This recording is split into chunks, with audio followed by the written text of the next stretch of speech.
Hey there, welcome back to the channel. Today, we're going to be changing the outer seal and probably bearing on this 8 3/4 rear end. Let's get to it.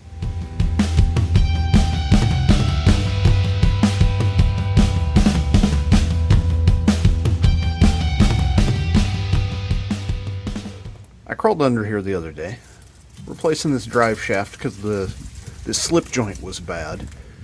And I noticed something. Look at that drum. And then look at this one. That one's nice and dry. That one's completely soaked all the way down to the wheel down here. So there's something leaking over there. Might be a wheel cylinder leaking brake fluid, or it could be the inner seal on this axle leaking fluid out of the differential and down. So we got to pull it apart and get that taken care of. As you can see by the leaves, we're getting close to the time of year where it is not going to be comfortable to be working out here, so we need to get it done before it gets much colder.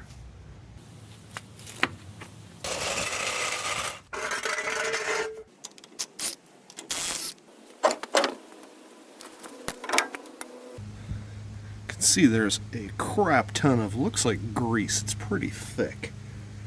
So I don't think it's the brake cylinder just from that. This also looks nice and dry here and here, so I don't see any indicator that brake fluid is leaking out. The master cylinder also was still at normal level, so that's a good indicator that that's not it as well. So I am relatively certain it's the seal in here. Nicely on an 8 3/4 rear end, the differential there, you can see it's got bolts. The whole differential comes out to the front, but that means that these axles, the only thing holding them in is splines there, and then it's bolted at a flange here. So if I unbolt it here, I can actually just slide this out. You can see the flange bolts here, they go all the way around that flange, and you access them through this hole. So we've got to put it in neutral so that I can rotate this, because right now we're just turning the drive shaft. So we put it in neutral, or you can lift up both rear wheels. At any rate, you got to be able to rotate this so that we can go through, get on those nuts, and take them off.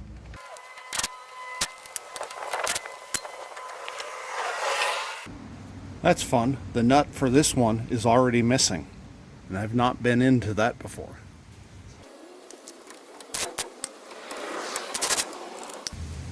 Once you've got those nuts off, you just grab onto this flange and pull.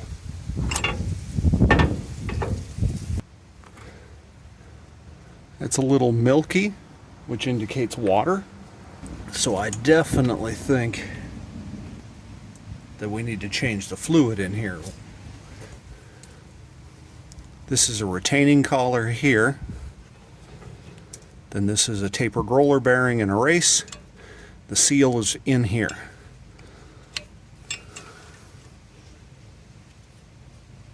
And that's almost certainly where all this fluid's coming from.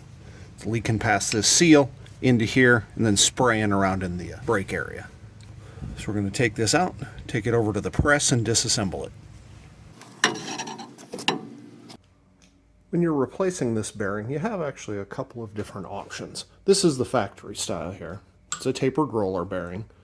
So we've got a bearing that's on here, it's pressed on, and then this collar holds it on. This race pushes against there, and then this flange holds it in place. The problem, well, I wouldn't say it's a problem, but the design of this means that these need to be preloaded this direction. There's an axle on this side, then there's another axle on the other side of the housing, and they need to be pushed together to put the proper amount of load on this bearing. There's actually a thrust block that sits right between the two of them in the differential to take up some space. And on one side or the other, typically I think it's the passenger side, there's an adjuster here that allows you to adjust the end play. This is the passenger side on this one, and I don't see really any adjuster, so maybe it's on the driver's side, somebody swapped them, or Who knows, maybe it's destroyed. Regardless, that's what a typical factory setup is. So I could get another tapered roller bearing like this, put on this flange and a new seal, then the bearing, this collar. Then there's another seal that actually goes right here on the inside. It's still in the housing on the truck. The other option on this is called a green bearing. And that's what this is. This is a completely sealed unit. It doesn't come apart like a tapered roller. And instead, this gets put on, and then this flange takes the place of this, and that holds it in place. This rubber seal provides the seal. So the inboard seal here, oftentimes you can leave them in or take them out. Depends on if it's in the way or not. But this prevents fluid from coming out. And then we have a similar lock collar that gets pressed on here. I'm not going to get into the debate about which one is better. I've seen people argue vehemently both directions, that this isn't as strong or whatever. This is what's going back in this vehicle. A couple things to note here. To get this seal off, we have to actually remove this whole bearing. It's held in by the bearing, which is pressed in, and then this collar, which also holds it in. So what we do is we put a removal tool in here, put it into a press, and push the axle down to pull this off. When you do that, it ruins this bearing. I would not reuse one that's been pressed.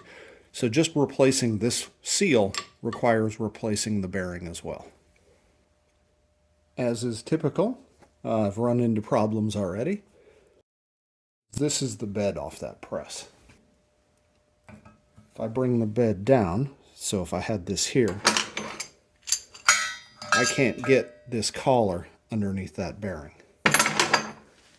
I could build up on the bed, stack up some plate here that gets under this and here and gets under this.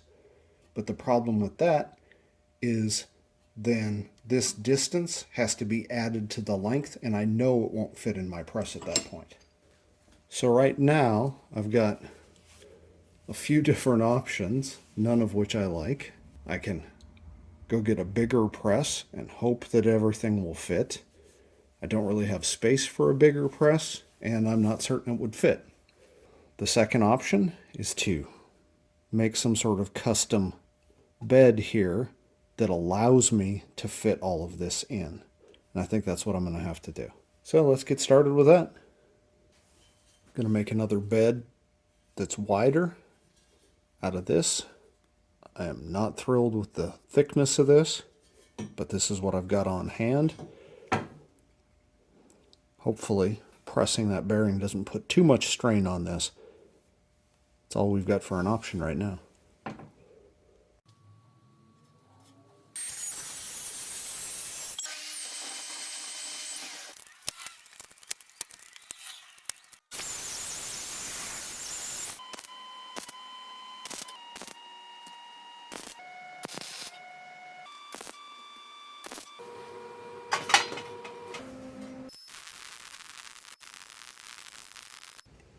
Moment of truth. We'll see if it bends or presses.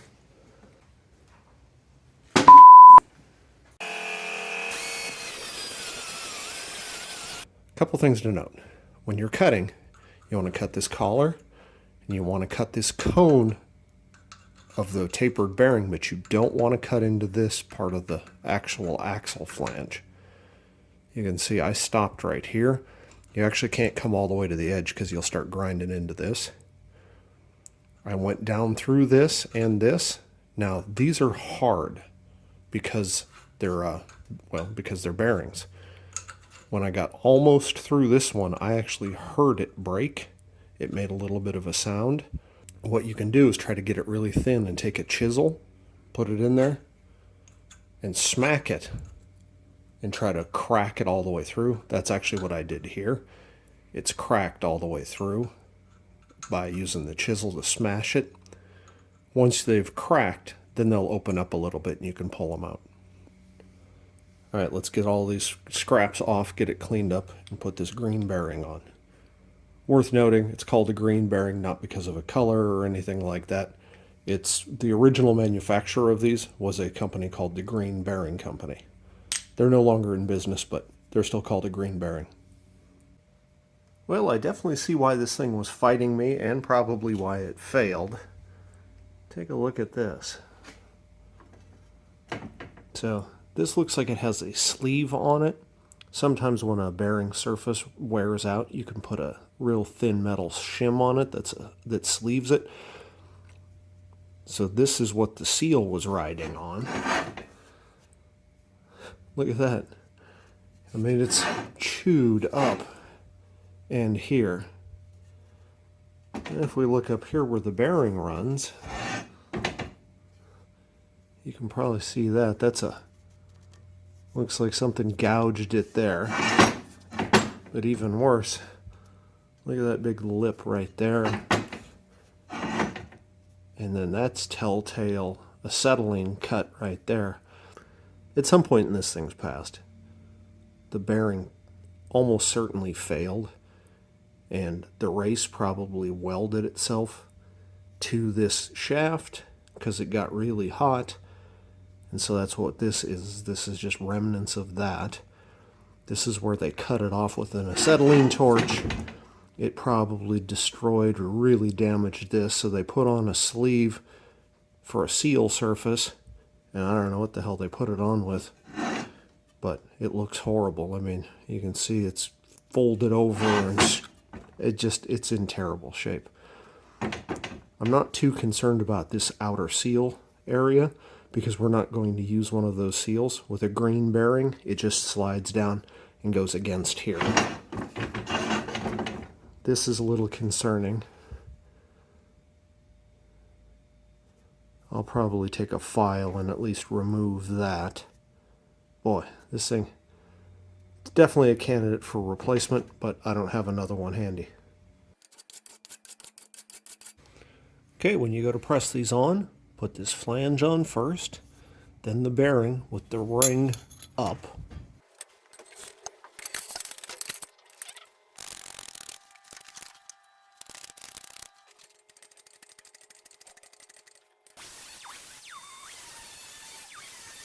When you're going back in with the green bearing, this foam gasket needs to be here. I just drop it on after I've done all of the other work, but just make sure that it goes in there. On the axle housing itself, I'm actually going to remove this old, looks like a metal gasket. And this inner seal is no longer needed. Sometimes it is in the way. So I'm actually going to get in there and pull that out now. That way I don't have to worry about it, whether it's in the way or not.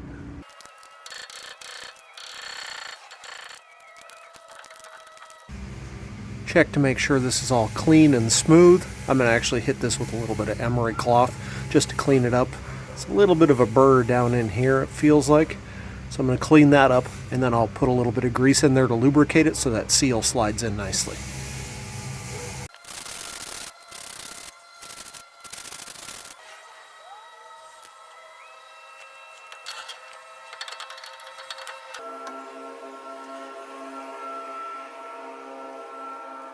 One of these nuts from in here was missing when I took this apart. Interesting fact, a Chevy connecting rod nut from a small block is the exact same size.